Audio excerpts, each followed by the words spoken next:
وزیر اعظم عمران خان دورہ سعودی عرب مکمل کرنے کے بعد وطن واپس پہنچ گئے۔ دو طرفہ تعلقات کے حوالے سے دورہ انتہائی کامیاب رہا۔ سینیٹر فیصل جاوید کا ٹویٹ۔ وزیر اعظم نے وفد کے ہمراہ عمرے کی سعادت حاصل کی۔ بیت اللہ کا دروازہ کھول کر زیارت خاص بھی کروائی گئی۔ عمران خان سے امام کعبہ الشیخ عبد الرحمان السدیس کی سربراہی میں امام صاحبان کی ملاقات۔ امام کعبہ نے اسلاموفوبیا اور بین المذاہب ہم آہنگی پر وزیر اعظم کے اقدامات کی تعریف کی۔ یہ ہے پاکستان کے ڈیفائننگ مومنٹس۔ ایک طرف ہے پرانا سٹیٹس کو، مافیاز جو ایک کرپٹ نظام سے سارے فائدہ اٹھا رہے ہیں اور سب اکٹھے ہیں۔ دوسری طرف ہے پاکستان کی عوام اور ہماری گورنمنٹ جو کہ ایک چینج کے لیے لڑ رہی، اور یہ جو چینج ہے، یہ چینج کو اب کوئی نہیں روک سکتا۔ بہت جلد نیا پاکستان نظر آئے گا۔ مافیا پرانے نظام کو بچانے کی کوشش کر رہا ہے۔ عوام میرے ساتھ ہیں جو قانون کی حکمرانی کے لیے کوشش کر رہے ہیں۔ وزیر اعظم عمران خان کا جدہ میں روشن ڈیجیٹل اکاؤنٹ کی تقریب سے خطاب۔ کہا، تبدیلی کو کوئی نہیں روک سکتا۔ پاکستان مشکل وقت سے نکل آیا، ملک کو کورونا کے دوران بچا لیا۔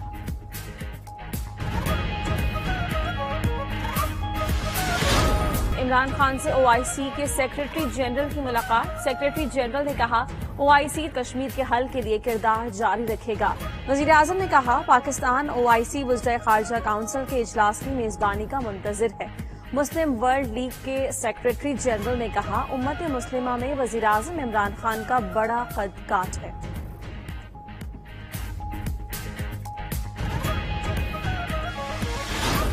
On the relationship with India, a ceasefire, this is an excellent step in the right direction, and we will only work to encourage that process and to make sure that tensions continue to be reduced between both nations. As you mentioned, we have a growing good relationship. سعودی عرب کی پاکستان اور بھارت کے تعلقات میں بہتری کے لیے تعاون کی پیشکش۔ وزیر خارجہ فیصل بن فرحان کا 92 نیوز کے senior anchor person doctor Moeed Pirzada کو انٹرویو۔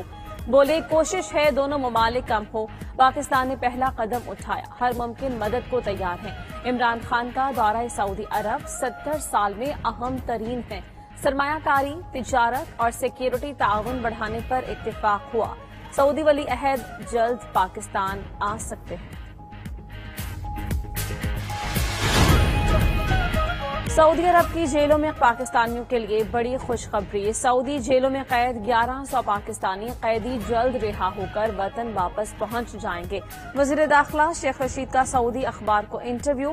کہا، جرمانے کی رقم ادا نہ کر پانے والے پاکستانی قیدیوں کو بھی رہائی دلائی جائے گی۔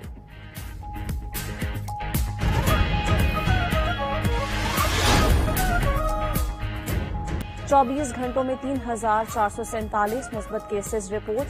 ملک میں گزشتہ روز 37,756 ٹیسٹ کیے گئے۔ مثبت کیسز کی شرح 9.12% رہی۔ عید کی چھٹیوں میں سیاحتی مقامات پر جانے پر پابندی ہوگی۔ اسد عمر کی زیر صدارت NCOC کا اجلاس۔ 8 سے 16 مئی تک ملک بھر میں نقل و حمل روکنے کے لیے اقدامات کا جائزہ لیا۔ سندھ میں لاک ڈاؤن کا پہلا دن۔ احکامات کی خلاف ورزی پر الیکٹرانکس شاپ اور 2 بیوٹی سیلونز سیل کر دیے گئے۔ لاہور، راولپنڈی، فیصل آباد، ملتان اور دیگر شہروں میں کارروائیاں، درجنوں دکانیں سیل۔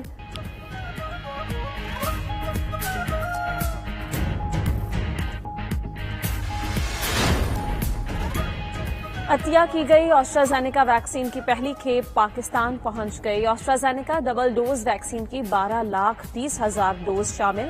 ویکسین 18 سال سے زائد کے مردوں اور 40 سال سے زائد العمر خواتین کو لگائی جائے گی۔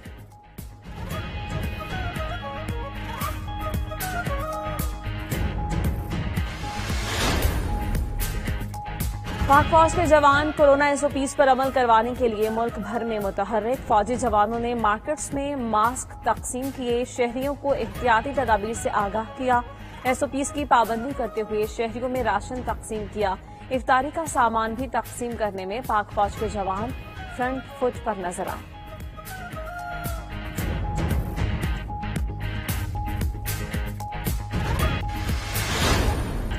رمضان المبارک کی 27ویں شب لیلۃ القدر کی تلاش میں فرزندان اسلام کی خصوصی عبادات۔ ملک بھر کی مساجد میں کورونا SOPs کی پابندی کے تحت عبادات کی گئیں۔ گھروں میں بھی عبادات کا اہتمام، نوافل اور دعائیں۔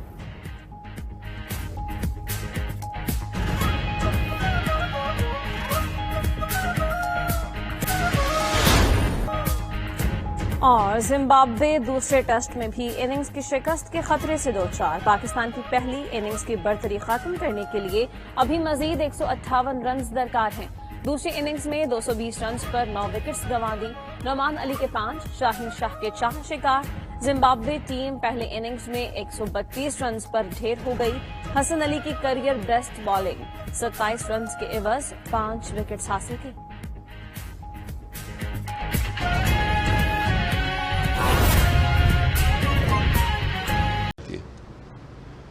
تو جو سعودی عربیہ کی پاکستانی کمیونٹی ہے، اس کو میں بہت دیر سے جانتا ہوں۔ مجھے بڑا افسوس ہے کہ جس نے مجھے ایک ذوالقرنین یہاں بیٹھے ہیں، ایک احسن رشید جنہوں نے مجھے بڑا انٹروڈیوس کروایا تھا، وہ آج ہمارے ساتھ نہیں ہیں۔ لیکن میں پھر سے امبیسڈر صاحب میں یہ چاہوں گا کہ آپ کی انٹریکشن ان سے رہے۔ مجھے رپورٹس ملی تھی بڑی بری کہ 1.5 سال سے یہاں جو پاکستانی کمیونٹی ہے ان کو صحیح طرح نہیں سروس کیا جا رہا، تو وہ انشاءاللہ وہ آپ آئے ہیں تو آپ جب ان سے انٹریکٹ کریں گے آپ کو پتہ بھی چل جائے گا۔ اچھا جی، میں اب اس پہ آتا ہوں روشن ڈیجیٹل اکاؤنٹ میں۔ یہ بڑی زبردست ایک ہم نے سوچا کہ ہم کیسے اوورسیز پاکستانیز کو ٹیپ کر سکتے ہیں، اور جب سے میری گورنمنٹ آئی ہے میری پوری کوشش تھی کہ جو پوٹینشیل ہے اوورسیز پاکستانیز کا وہ ہم صحیح طرح ٹیپ نہیں کر رہے۔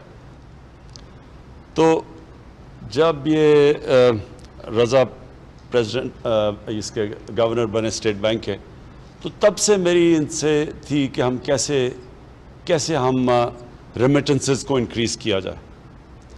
تو یہ جو ایک انہوں نے اس کے اوپر زور دیا اور یہ جو پش کیا روشن ڈیجیٹل اکاؤنٹ کا، ماشاءاللہ اس کا جو رزلٹ آیا ہے یہ ہم کوئی بھی اس وقت ایکسپیکٹ نہیں کر رہے تھے، لیکن اس نے انکریج کیا کہ ہم اور بہت پروڈکٹس دے سکتے ہیں اوورسیز پاکستانیز کو، کیونکہ دنیا بڑی تیزی سے جو ٹیکنالوجی ہے وہ اتنی تیزی سے ایڈوانس کر رہی ہے کہ جو پہلے ہمارے پاس تھے ہتھیار تھے وہ پہلے نہیں تھے۔ آج ہمارے پاس وہ پروڈکٹس ہیں جو پہلے نہیں تھے۔ تو اس لیے میں یہ چاہوں گا کہ کانسٹنٹلی اور آپ کا بھی رضا انٹریکشن رہے اوورسیز پاکستانی سے، بلکہ آپ کے آئی ہوپ آپ کا ایک اسپیشل پورٹل بناؤ جو آپ کمیونیکیٹ کریں، کیونکہ آپ کو فیڈ بیک ملتی رہے گی کہ کیسے ہم 90 لاکھ اوورسیز پاکستانیز ہیں، ہم کیسے ان کو اپنے ملک کے لیے ایک وہ جو اتنا بڑا جو پوٹینشیل ہے وہ کیسے اس کا پورا کر سکتے ہیں۔ یہ بہت بڑا اثاثہ ہے ہمارا، اور ابھی بھی میں سمجھتا ہوں کہ ہم اس کا فریکشن ٹیپ کر رہے ہیں۔ ابھی صرف وہ لوگوں کو اپنے ریمیٹنسز سے بھجواتے ہیں، ہم ان کو انویسٹمنٹ کے لیے ابھی تک پاکستان میں نہیں لا سکے، اور اس کی کئی وجوہات تھی۔ لیکن جیسے جیسے ابھی آپ نے ایکسپلین کیا کہ ہماری اکانومی سٹیبلائز ہوئی، شروع میں ہم آئے تو بڑے حالات ایسے تھے کہ ہم لوگوں کو یہ نہیں بتا سکتے تھے کہ ہمارے ریزروز کا کیا حالات ہیں، کیونکہ اگر وہ لوگوں کو پتہ چل جاتے ہمیں ڈر تھا ہمارے روپے کے اوپر رن ہو جانا تھا۔ تو بڑا مشکل وقت تھا اس میں۔ آج کیونکہ میں سعودی عربیہ میں ہوں، میں خاص طور پہ سعودی عربیہ کی گورنمنٹ